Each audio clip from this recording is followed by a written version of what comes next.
নমস্কার, আপনারা দেখছেন পিবি নিউজ। আপনাদের সঙ্গে আমি সাথী শুরু করছি আজকের খবর।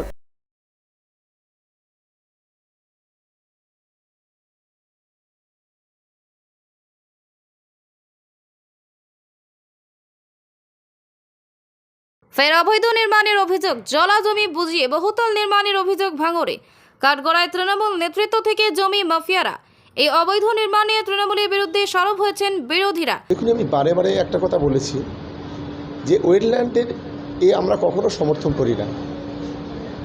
যারা করছে আমি পুলিশ প্রশাসনকে অনুরোধ করব, এবং বিশেষ করে এখন সেন্ট্রাল ইলেকশন কমিশনের আন্ডারেও আছে, আমি অনুরোধ করব যে ওয়েটল্যান্ডে যে বা যারা কাজ করছে অবিলম্বে সেগুলো বন্ধ হওয়া উচিত। আপনি একাধিকবার সরব হয়েছেন এবং আপনি বন্ধ করার জন্য বলেছেন, কিন্তু বেশ কিছুদিন বন্ধ থেকে আবার শুরু। কিন্তু একটা ইলেকশন পিরিয়ড চলছে, আমরা খুব বেশি কিছু বলতে পারছি না। আমরা নিশ্চিতভাবে এ বিষয়ে সংশ্লিষ্ট অথরিটি যারা আছে তাদের সঙ্গে কথা বলবো দ্রুত পদক্ষেপ নেওয়ার জন্য। ভাঙড় 2 ব্লকের বেউতা 1 ও 2 বামনঘাটা অঞ্চল ও ভাঙড় 1 ব্লকের তারদাহ অঞ্চলের অধিকাংশ জমি জলাভূমির অন্তর্ভুক্ত। নিউটাউন লাগোয়া হওয়া এই সমস্ত এলাকায় জমির দাম আকাশ ছোঁয়া। ফলে শাসক দলের একাংশ এবং জমি মাফিয়ারা জলাভূমি ভরাট করে তার চড়া দামে বিক্রি করে দিচ্ছে। এর ফলে পরিবেশের ভারসাম্য নষ্ট হচ্ছে বলে জানাচ্ছেন পরিবেশবিদ থেকে বিরোধীরা। অভিযোগ, স্থানীয় তৃণমূল নেতাদের মদতেই জলাভূমি ভরাট করে বেআইনি নির্মাণ গড়ে তোলা হচ্ছে। বেআইনি নির্মাণ করছে, জলাভূমি নষ্ট করে দিচ্ছে, কৃষকদের পাট্টা জমি জোর করে দখল করে নিয়ে নোনা জল ঢুকিয়ে দিচ্ছে। এ নিয়ে কলকাতা হাইকোর্টে আমি একটা মামলাও করেছি মেদিনীপুরের।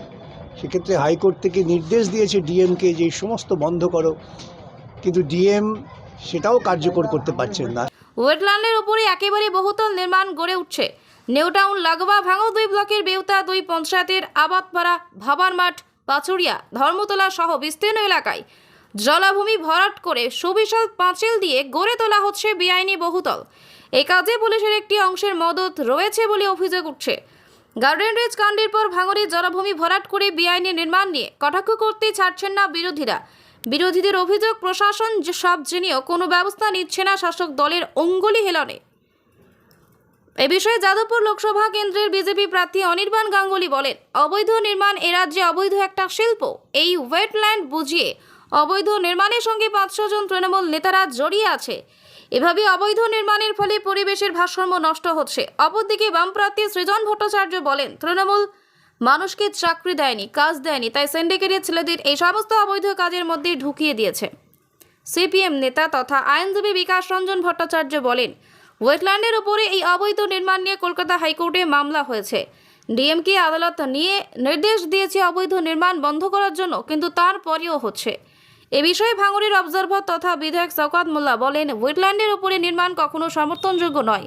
এমএলএ সাহেব শওকত মোল্লা রাজ্যের সাধারণ সম্পাদক, উনি দায়িত্বে আছে আমাদের ভাঙড়ে।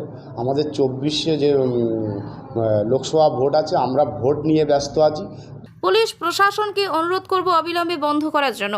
এই অবৈধ নির্মাণ নিয়ে স্থানীয় পঞ্চায়েত প্রধান শেখ সাবির আলী বলেন, এই বেআইনি নির্মাণ নিয়ে আমি বিডিও সাহেবকে চিঠি দেব বন্ধ করার জন্য।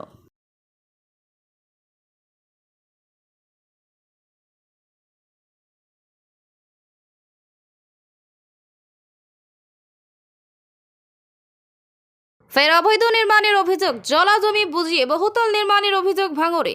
কাঠগড়ায় তৃণমূল নেতৃত্ব থেকে জমি মাফিয়ারা।